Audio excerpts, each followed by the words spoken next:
Hey, I made a load of quality of life improvements to CueCam last week, so I'm going to take you through those, and then I'm going to take you through some stuff about audio and some stuff about green screens. So this is Square's TV app lab number 74, where we talk about Video Pencil, Shoot and CueCam Presenter. This is a lab on after hours and going out live on YouTube. I'm Michael Forrest, I make apps and other stuff. But yeah, this week let's start with some updates. I have been focusing on, as I said, some quality of life improvements. Now that everything's so close together, I feel like this is more repetitive. Look, I've moved my camera back a bit. You may be able to see, but by just cropping the edge of the green screen. So if you notice any of this, hi Neil, how are you? So starting with some updates, I have, as I said, quality of life improvements. Trying not to get carried away with new features. That said, I did tinker with a couple of more exciting things this week. But first, let's talk about the updates. But the first thing was vertical video is working, it's working pretty well. I'm still sort of ironing out what happens differently when you're in vertical mode with a side 3D and things like that. But that's going to happen once I start really creating vertical content in earnest. But for now, it's kind of cool that you can switch. I'll show you that in a minute anyway. Picture-in-picture has had some stuff. The teleprompter has had some fixes. I've been mucking about with the backgrounds. You see I'm on a different background this week. And a side 3D has a little change to how that works as well. So here's vertical video. So what you see here is, if I just pause that, I've got this thing where I need to make it fit large videos. But so what I'm doing here is I'm changing the output, and this is a QuickTime window set to record. So what you're seeing here is as I change the output, it just QuickTime is immediately seeing that has now changed shape. So now we've got a vertical video shape. And of course, you don't have to record with QuickTime. You record with CueCam as well. But this is just to show you that that's working. And there's also a Square version as well. Another thing I did with picture-in-picture was, so a few weeks ago I changed what gets sent to Video Pencil. So you may know, now you get the sort of accurate thing, with the picture-in-picture and the right LUT and all that stuff, which you didn't get before. When I changed it, so I just sort of took some of the layers and sent them over, and then I thought, no, well, let's put the whole thing. So what I was doing before was I was just creating a separate thing. I was giving it the camera, and I was giving it the overlay and just sending that, and that was using a different framework. This time I went, okay, well, let's render the whole 3D scene with my camera and all the effects and the green screen and all that stuff, send that to Video Pencil, and then before we go to the virtual camera, I'll just add Video Pencil on top of that and then send that to the virtual camera. But what that meant was when we used Spotlight or something in Video Pencil, this would be grayed out. The picture-in-picture would get grayed out too. So you see, this has been spotlighted, but it's also grayed that out as well. So what I did this week was I changed how it works again. So now I've got multiple 3D environments up and running for different render targets.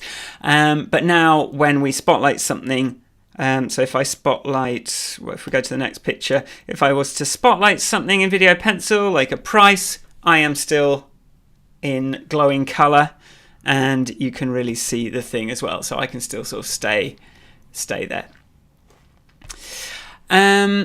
Teleprompter has new camera sources. So I started wanting the eCam live window in my teleprompter, and I was doing that by kind of screen mirroring the program window. I was like, oh, what a clever thing to do. And then last week I was like, well, why don't I just make it so you can pick the eCam virtual camera in the window, and then that sort of does the same thing with fewer steps. So now if a demo mode activates for me, so this is the teleprompter window. So you see you've got a little up here, we've got a little drop down menu, we can select eCam live window, and then that's going to be the eCam live window, or I could select OBS virtual camera. Is this working? But yeah, it's eCam live virtual camera is in that window, and you can sort of have that now. And then the other thing I've been doing, I've just been playing about. If I come out of demo mode and come back in on the camera window, if I can find that, CueCam window, live camera. So I'm going to bring that over onto my main screen and I'm going to share that. Right. So when you are using green screen, you can set the background to image. So this is what this green thing is. So what I did, you can drag an image on there, but I was always like losing the image I was using. So what I've done is sort of put a recent file. So now you can see some of the things I was trying. I thought this would be cool because like I could sort of use the guides to draw a bit more neatly. Is that going to... Oh, okay, right. So I'm just demo mode is confusing me. But yeah, that was. But it just looks a bit Tron, doesn't it? It looks a bit cheesy.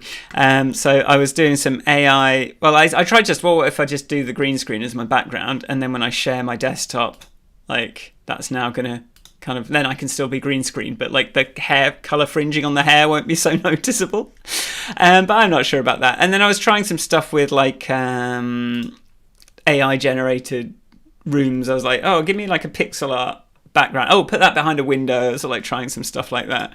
And then I tried like blurring it or like, yeah, like sort of just trying to sort of like see if that, but I think this looks pretty cheesy as well.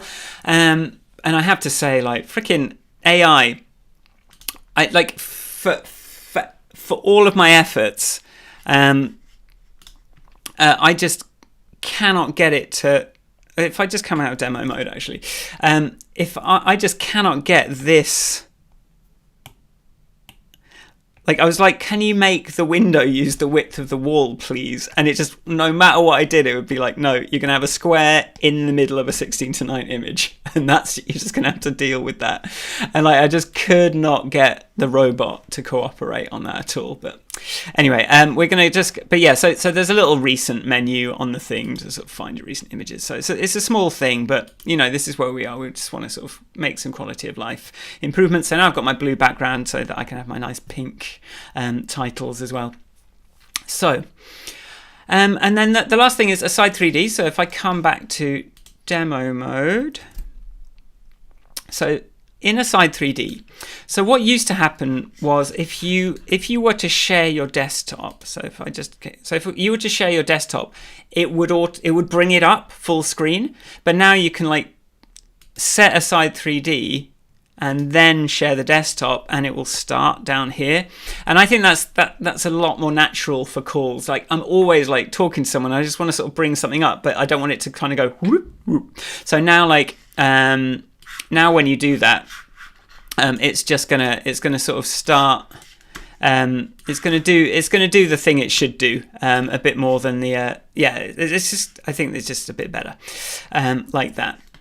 And that just, you sort of like learn what's weird about it as you use it. So now, yeah, just all we have to do is to show you that again. So Aside 3D, you can see you can just tell from the icon, you'll like learn what the icon is. So that means it's going to be full screen. That means it's going to change. But if we do this and then share, that's going to be down there. Or if we like left it like that and shared, then it would go full screen. So yeah, that's some Aside 3D stuff. And then another thing I've done is some stuff around text selection. So I've left this in demo mode to show you. So there was just this thing where so many cursors. There was this thing where you'd click.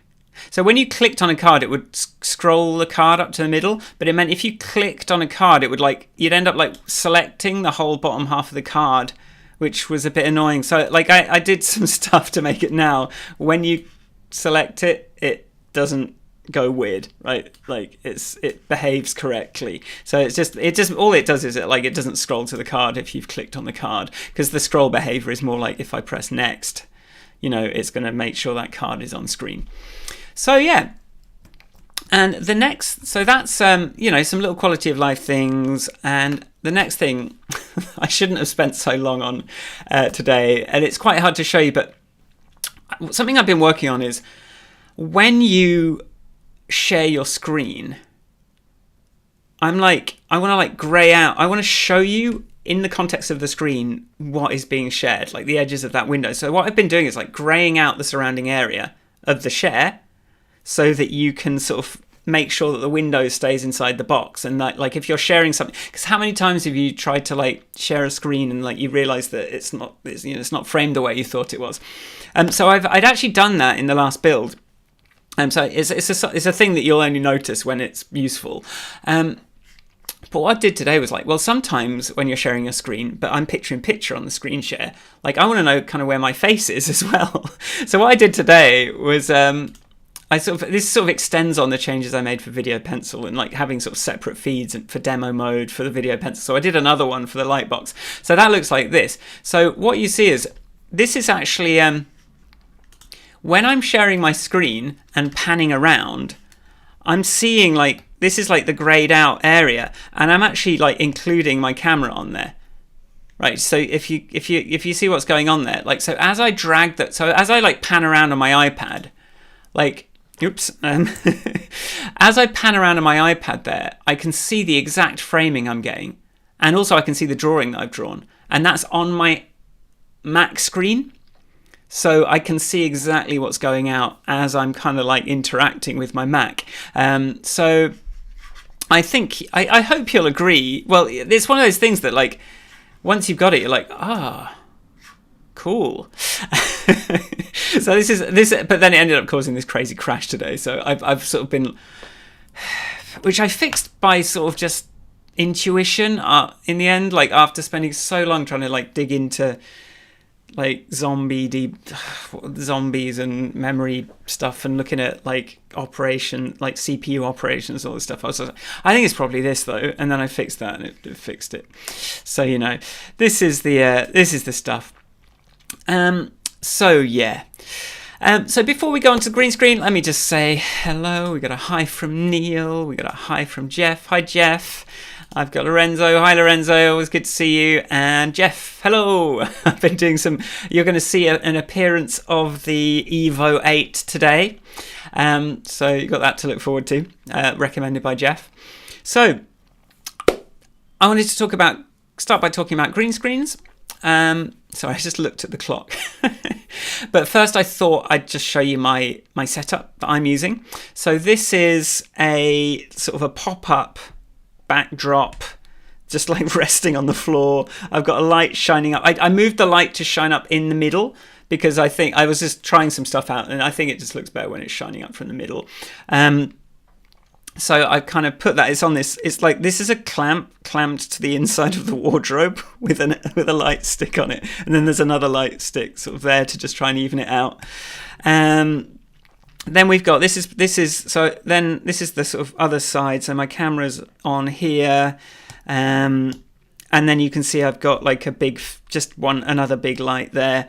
And what that looks like from my perspective is just like I've got a nice big fill light, sort of high enough that it's not going to glare my glasses, high enough that it doesn't put a big shadow on the backdrop. You can see my teleprompter there. You can see my screen there. So that's the green screen setup I'm using. So I'm literally just in a spare room, like the nappy changing tape. The nappies are there. I can smell them. That's kind of the hardware setup, and now we're going to jump into how to use a green screen in CueCam. So what does that look like? That's interesting. Sorry. Okay, so how to use a green screen in CueCam. So CueCam does have a chroma key feature with advanced controls. You can access these settings via your dashboard in the live camera window, the document sidebar, or the status menu. Green screen configuration is saved with each camera source. Currently it doesn't do that per shoot lens, and I want it to, but like for any other camera that you plug in, it's going to sort of remember the green screen settings for that camera. So you can set up different green screen settings for different devices if you want. So how do you access this? Well, start off by your camera settings are down here, just where I am. So camera settings appear there, and it'll say the name of your camera. You can also right click on, thanks to Jeff as also for kind of making me realize I was missing a lot of right click opportunities. So you can actually access settings from a right click menu here as well. And then you've got these. Let's just move this over. Let's move this over. So your options for green screen here are, you can set the key color. So you click on that. Well, I can't remember if I think I showed that. So here's where the options. So once you turn on green screen, this pops open. You get all this stuff. You can pick your background color using a color picker. So before you turn the green screen on, click on the key, you'll get a standard color picker, and you can use the little picker button just to select the color of your green screen. You can change your background by dragging it into that box, and I've shown you that just now, the backgrounds I've been dragging in. And this will basically fill out your entire frame, and it's a bit funny at the moment because it does sort of just fill the whole background. So if you see, it's actually like my background is actually extending beyond everything if there's something smaller, so just bear that in mind. It just kind of like slaps it on the back of the whole composition, which maybe in future I will revisit, and I do think there's probably a use case for switching backgrounds independently of switching full-size images, which are sort of treated the same way at the moment, but let's not get distracted by that. And yeah, when you share content, so now when you share content, like your picture-in-picture isn't in a circle anymore. So if I didn't have green screen on now, let's see if I can do this. If I didn't have my green screen switched on, which I can toggle by right-clicking and going green screen, I'm now in a circle in the bottom. So just to sort of like, and a bit smaller because it's, you don't want to be sort of too big. But if I have my green screen turned on, I am, just a little bit bigger. And also that works with the side 3D as well. So just to see that again. So here we're sharing, here's the picture-in-picture, and here's here's a video playing, and then when that video continues, you're going to see, the video moves out of the way, you come full screen, and it just sort of overlays you on top of whatever you're sharing. So basically, yeah, like to come back to, I guess, maybe I'll come back to those options, or just show you like the effect of the options by going into demo mode for a moment. If I can find so if I go to my live camera, go to demo mode, you can see USB video settings. Is this yeah? I love this. I can see on my iPad what I'm sharing on the virtual camera, but my Mac is showing a different thing so that the screen sharing doesn't go tunnel mode. But yeah, so we've got you can type it in. So here's all the settings. And we've got quite a few. So something I did today. So if I turn off my green screen, I've actually got, it doesn't fill the frame because I moved my desk back this morning. And this is actually something I could probably move it a little bit more centrally. But I moved my desk back this morning, but now my camera's further from the green screen. But I wanted to be a bit more hands in frame because usually I'm like sort of this close to the camera.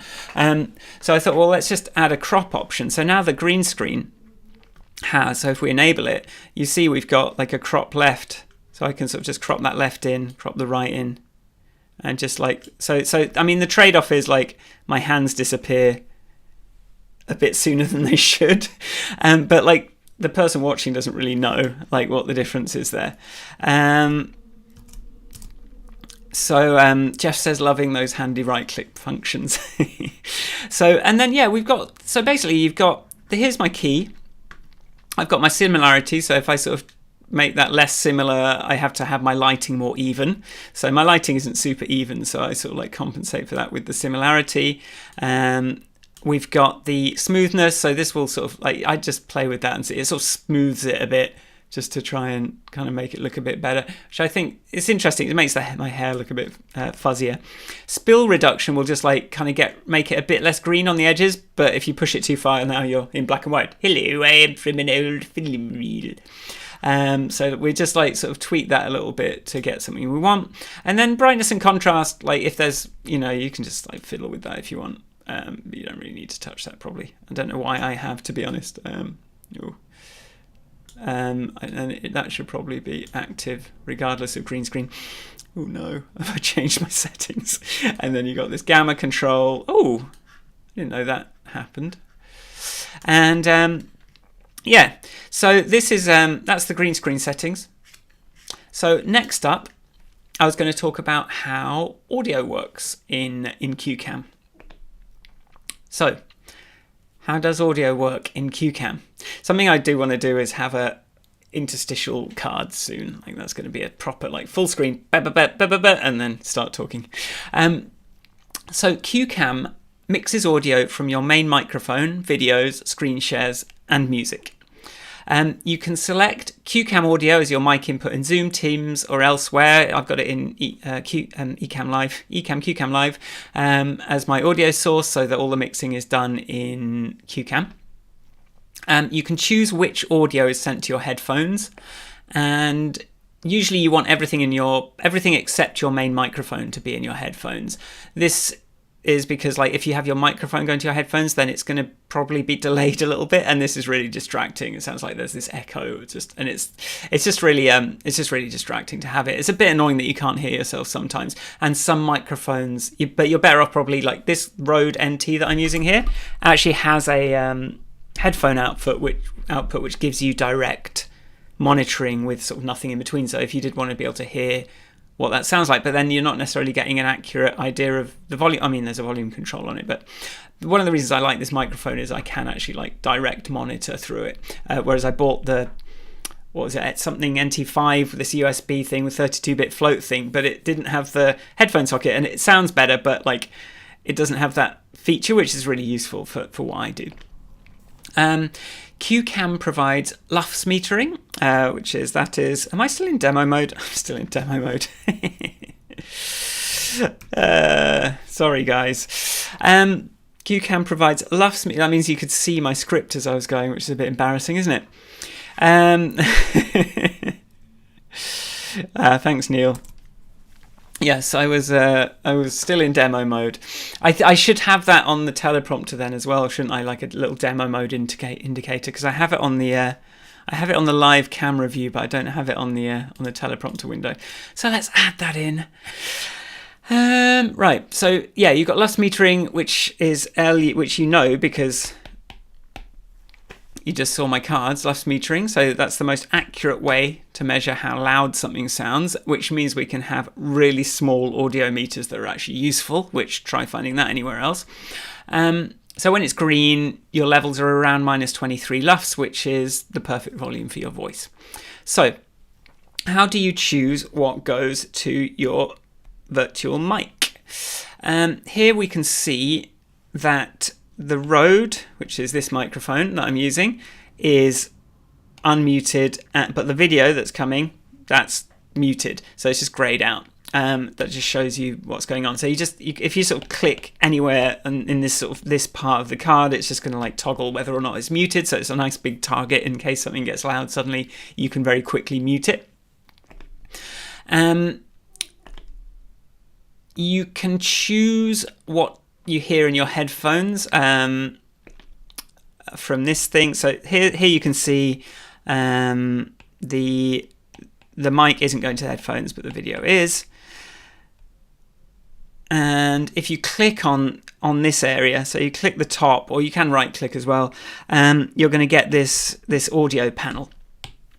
And this is where you can toggle the headphone muting. I did used to have like little icons more accessible, but like I feel like it's actually not something you need to be doing that much. It's changing whether it goes to headphones. It's like as long as your microphone is set up, it's actually like I don't want to accidentally change my microphone settings, so that's why I sort of put it behind another click sometimes. But of course you've got the right click again, thanks Jeff. If you just right click on here, we've right clicked on the video, and we've got the mute option, we've got the disable headphone monitoring, and we've got the disconnect option. We've also got the deep links for toggling whether it's muted or whether it's monitored. So if you wanted to sort of do anything a bit fancier with that, you could. And if you want to change the headphone output, just click the arrow that's under that headphone button. Let me see if I can find that for you.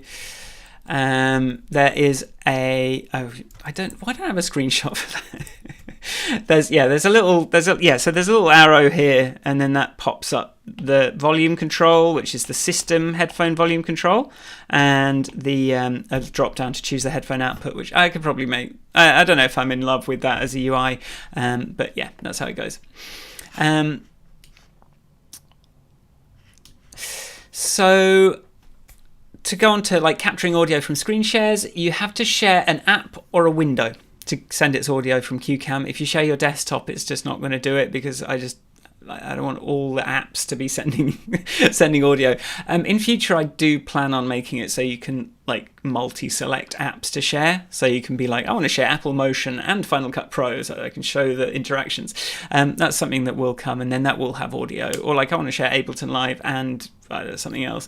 I think that would be a really useful way to do it, especially if we can trigger that from a card. But yeah, at the moment, it won't work if you just share your desktop with a button, but if you share an app window or an app which also shares your desktop, then just filtered to that app's windows, then you can do that. You can also add additional sources, maybe not the most discoverable, but there's this sort of line here. If you hover over it and click on it, you actually get a drop down which has the other audio sources, and so you can actually add extra sources, and here is 2 audio sources. That stayed really tight, didn't it then? Oh, not that time. Like Video Pencil is doing its scaling completely independently of the screen shares, so there's sometimes a little bit of a delay. You see that, yeah, that just popped up as another one. I think this is wrong, so we'll fix that. And then, yeah, multi-channel interfaces. If you do have an interface with more than one input, then a picker appears down here, so you can select which channels. The Evo 8 has it has 1, 2, 3, 4, 5, 6, and you can select mono as well if you just want to choose one of the channels and just select that from a drop down. Lots of chat today. I want to keep Jeff says it's like my birthday with all the new features. Okay, so yes, that's yeah, and then the next thing is setting audio delay. So some cameras will... Let me remove Jeff. Okay. So some cameras... I'm going through these as though I'm going to clip out sections, and I'm not. I'm just not going to. Sorry, I'm just not going to. I'm just going to re-record it, aren't I? So I think it's fine to kind of mix in a bit of live stream stuff. But yeah, some cameras will add a bit of lag to the video. You can adjust the audio delay of an audio input to keep your audio in sync.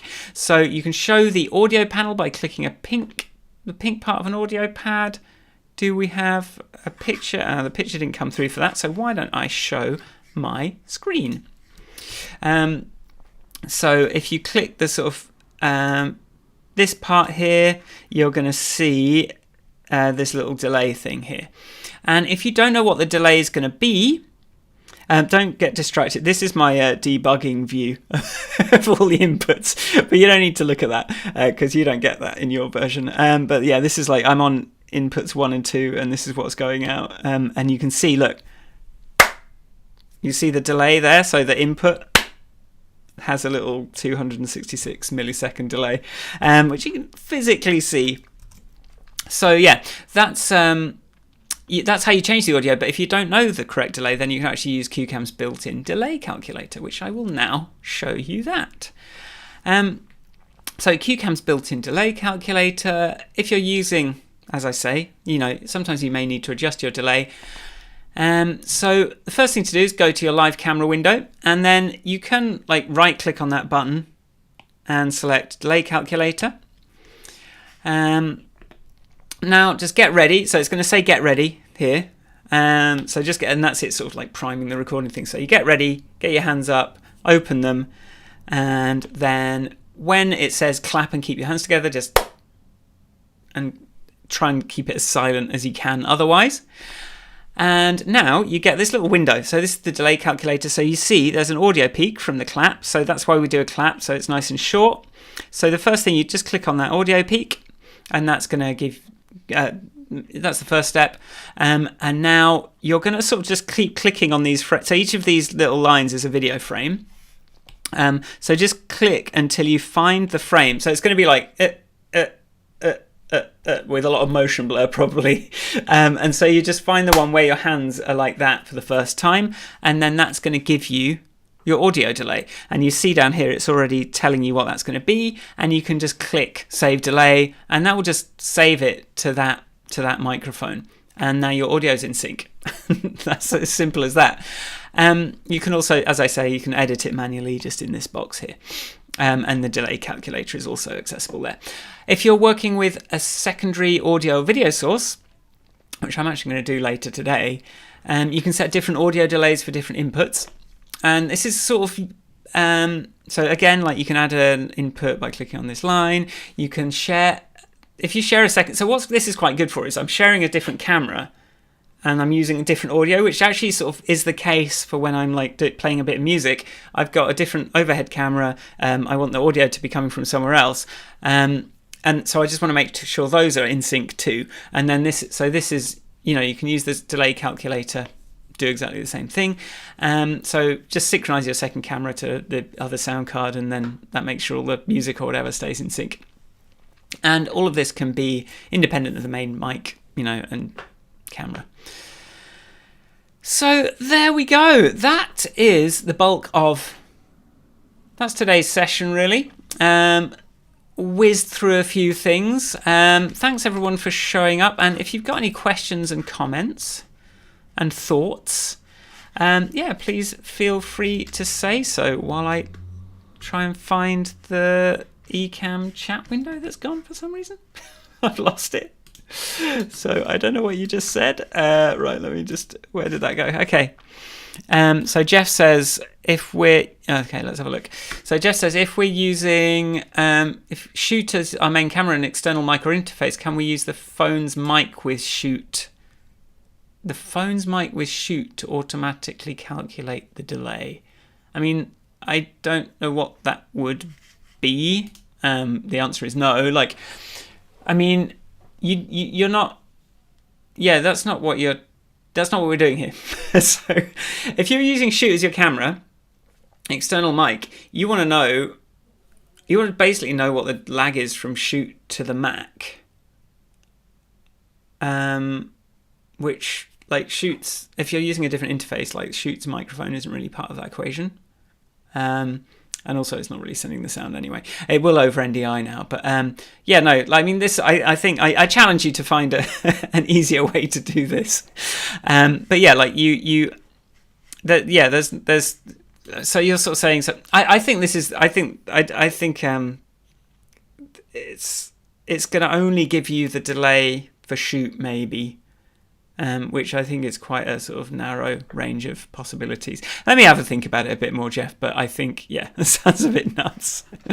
You could compare, yeah, like, I see you're sort of getting some fancy ideas there, but like, it's, I think it would be a fair bit of tech for not an amazing amount of convenience, and it would only work for Shoot, and this, like, usually, I actually find Shoot is pretty tight compared to, my USB camera, for example. That's usually do you know that this is the thing that I found was mad with Shoot originally 2015 was sending just the screen mirroring over AirPlay to my Mac using Mac's Black Siphon or something on the Mac to turn the siphon. What did I do? No, on the Mac I used Air Server, and that gave a siphon feed to OBS, and then I'd use a siphon feed in OBS of the wireless camera. There was like not really a perceptible lag. Whereas I plug in my DSLR, whatever. Why do we still call them DSLRs? But like the mirrorless camera, through like a HDMI adapter, and it adds on like 260 milliseconds of delay, and it's like, well, why can my phone wirelessly do like 20 milliseconds or like 40 milliseconds, yet my big camera wired in over HDMI is like 250 milliseconds. So yeah, it's like, it is what it is. I'm gonna sort of like round it up. I'm gonna say, I think I'm gonna put in some how to report stuff. Please, yeah, I know I sort of broke a couple of things with the last build. So I'm just sort of like fixing those again. It is what it is. I'm trying to sort of like get stuff. I'm trying to sort of like make stuff better, but we're sort of at diminishing returns at this point, and it's a bit harder to not sort of break something else at the same time. But we're going to get there. We're moving towards like something that's super stable. But I still keep finding things. But what are you going to do? Anyway, so what I was going to do today, instead of having a anyway, Squares TV, come and join the Discord, or email me, Michael at Squares TV. I reply to everything. So to play us out today, I was going to actually like show you. Well, why don't I like do like the overhead camera, and I've sort of just got some random little patch on my Synthstrom Deluge. But why don't I just sort of show you what I'm doing? So I'm going to go to my live camera. Wait, that's the wrong screen. Let's go to my live camera. I'm going to share cameras, shoot on Michael's iPhone.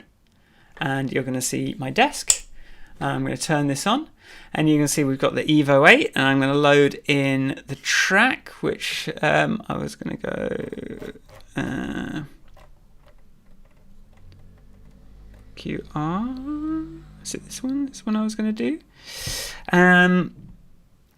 So there's the Deluge. And then you see to add the output, I'm just going to add in the Evo 8. That's there. And you see here we've got the drop down with the different inputs in it. And I could make it mono. But if I press play on this, but what I am going to do is put on my big headphones. So that I can have direct monitoring. So you should be able to hear that now. Yeah, so I'm just gonna like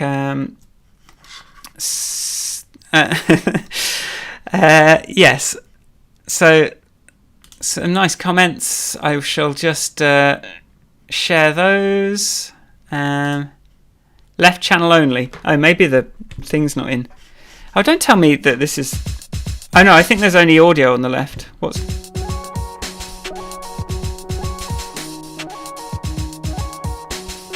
Oh, I think it's just quiet. I think I just need to turn up the right channel. Let me just monitor it in my... Oh no, I can't know.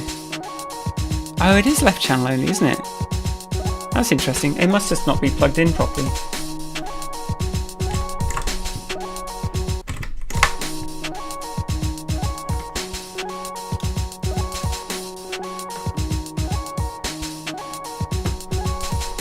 Am I not in the right channels?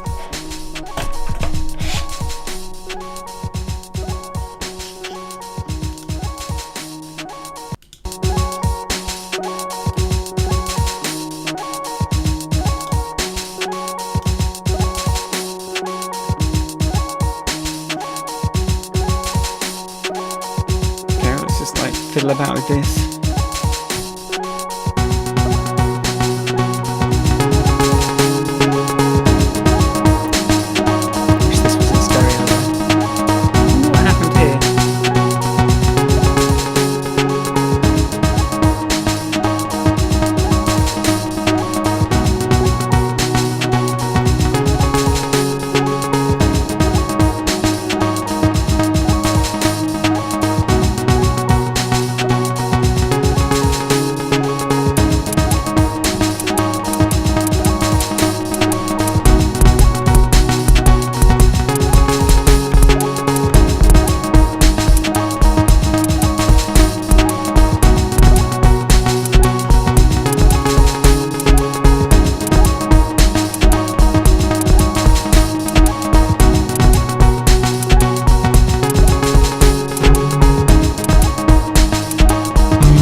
I don't know. I want to do a bit more of that. I want to do a bit more of that. Right. Thank you for watching.